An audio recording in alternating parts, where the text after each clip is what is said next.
জয়পুর জঙ্গলে দুর্ঘটনায় জখম হয়ে প্রাণ হারাতে বসা দুই দুষ্টু মিষ্টি হরিণকে সুস্থ করে জঙ্গলে ফিরিয়ে দিল বন দপ্তর। গুরুতর অসুস্থ হওয়া দুই হরিণকে বাঁচানোই ছিল বন দপ্তরের কাছে এক প্রকার চ্যালেঞ্জের মতো। সেই হরিণদের সুস্থ করে ফিরিয়ে দিল বাঁকুড়ার জয়পুর বন দপ্তর। আর এই জয়পুরে বনকর্মীদের কাজে খুশি হয়ে ভূয়সী প্রশংসা করলেন কেন্দ্রীয় মুখ্য বনপাল এস কুলান্দাইভেল। তিনি নিজে দাঁড়িয়ে থেকে জঙ্গলে ছেড়ে দিলেন দুষ্টু মিষ্টিদের। প্রায় 2 থেকে আড়াই মাসের চিকিৎসায় বন দপ্তরের কর্মীদের সেবায় প্রায় 40খানা সেলাই, অপারেশনের ঔষধ, ইনজেকশন, স্যালাইন দিয়ে সেই হরিণদের সুস্থ করে জঙ্গলের প্রাণীদের জঙ্গলে ফেরত পাঠাতে পেরে খুশি বন দপ্তর। জঙ্গলি হরিণ হলেও আড়াই মাস মানুষের কাছে থাকায় তৈরি হয়েছিল বন্ধুত্ব। কিন্তু বন্ধুত্ব হলে কি হবে, জঙ্গলের প্রাণীদের তো জঙ্গলে যেতে হবে। তার কারণ বন্যেরা বনে সুন্দর। তাই সেই জঙ্গলি হরিণদের আজ গভীর জঙ্গলে ছেড়ে দেওয়ার পর একটু দূরে পালিয়ে গিয়েও দাঁড়িয়ে থেকে সেবা শুশ্রূষা করা বন্ধুদের দিকে তাকিয়ে রইলেন বেশ কিছুক্ষণ ধরে। তারপর ফিরে গেল নিজেদের বাসায় পুরনো বন্ধুদের কাছে। আপনারা দেখছেন BCN বাংলা, জনগণের পক্ষে বাংলার সংবাদ। এটা আমার যা বন বিভাগে বিশেষ করে জয়পুরে যা ফরেস্ট ইউনিট আছে ওদের অত্যন্ত পরিশ্রম, অত্যন্ত চেষ্টার জন্য এটা এই দুটা জীবনকে বাঁচাতে পারছে। কারণ হরিণটা জেনারেলি মানুষ আশেপাশে গেলে হাত দিলে মানে হরিণটাকে ধরলে জেনারেলি হার্ট অ্যাটাকে হরিণটা মরে যায়।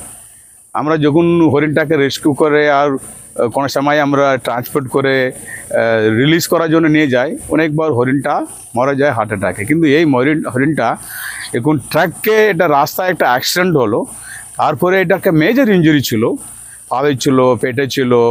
আর এটাকে তারপরে ডাক্তারে আমি বলি ডাক্তার অনেকটা চেষ্টা করেছি, আমি ওনাকে আমি ধন্যবাদ জানাচ্ছি। আর অপারেশন করলো, অনেকটা স্টিচ লাগালো, তারপরে এটাকে অনেক রেগুলারলি স্যালাইন দিয়ে, মেডিসিন দিয়ে, ভ্যাকসিন দিয়ে এটাকে বাঁচিয়ে আজকে সুস্থভাবে আপনারা জানি দেখেছেন খুব সুস্থভাবে এই দুটা হরিণকে এটাকে রিলিজ করানো হয়েছে। এটা তো বড় ছিল, এটাকে মহিলা ছিল, আর ছোট ছিল এটা পুরুষ ছিল। আর দুটা একটা বান্ড তৈরি হয়ে গেছে, এখন ওরা মনে হচ্ছে এটা ফ্যামিলি টাইপ ওটা চলে গেছে। এটা খুব ভালো।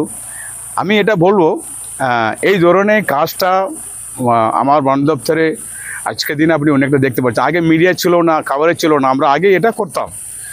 আজকের দিনে সবাই জেনে গেছে, মিডিয়া, সোশ্যাল মিডিয়া এখন থাকার জন্য যে আমরা যা ভালো কাজগুলি করছি এটাকে আমরা হাইলাইট করতে পারছি। হাইলাইট মানে মানুষের নলেজে নিয়ে যেতে পারছি, সেটা আমরা কাজ করছি কনসিস্টেন্টলি। এখানে সাপোর্ট যা গ্রুপ ডি স্টাফ দেখে নিচে লেভেলে যারা আছেন, সিডিএল থেকে শুরু করে এখানে জয়পুরে একটা ভালো টিম আছে, ওয়াইল্ড লাইফ স্কোয়াড আছে, হাতি ট্র্যাকিং ইউনিট আছে। ওদের সবসময় অনেকটা পরিশ্রম দেয়। যখন আমার যে চীনের রেস্কিউ অপারেশন ছিল ওই সময় তো অনেক আমার স্টাফ এখান থেকে গিয়েছিল, অনেক পরিশ্রম দিল। এটা এখানে ভালো কাজ করার মধ্যে বড় বড় টিম আছে, ভালো টিম আছে, কমিটেড স্টাফ আছে, রেঞ্জার বাবু আছে এখানে। আর ছাড়া আমার ডিএফও তো আছেন, উনি তো ওভারঅল মানে ওখান থেকে ডাইরেকশন যায়, সেভাবে হয়েছে। আমি খুব খুশি। আমি মানে ব্যক্তিগতভাবে আমি বলছি এই কাজগুলি মানে ইট ইস এ রেয়ার ইনসিডেন্ট। দুটা হরিণ অ্যাক্সিডেন্টে এটাকে আমরা ধরে ওটাকে আমরা বেছিয়ে ভালোভাবে ট্রিটমেন্ট করে সুস্থভাবে আপনার চোখের সামনে আমরা গভীর জঙ্গলে আমরা রিলিজ করতে পারছি। এখানে তো ছিল আমার ট্রিটমেন্টের সময় আমরা এখানে হরিণকে রাখলাম।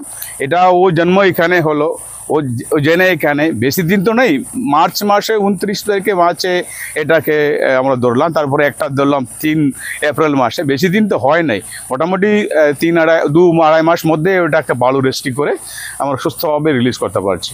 ওরা এখানে দেখুন চারদিকে জঙ্গল আছে, ভালো এখানে বাঁশ আছে, ও খাবার জন্য গ্রাসগুলি আছে, বাঁশ আছে, বয়স পছন্দ করে খায়।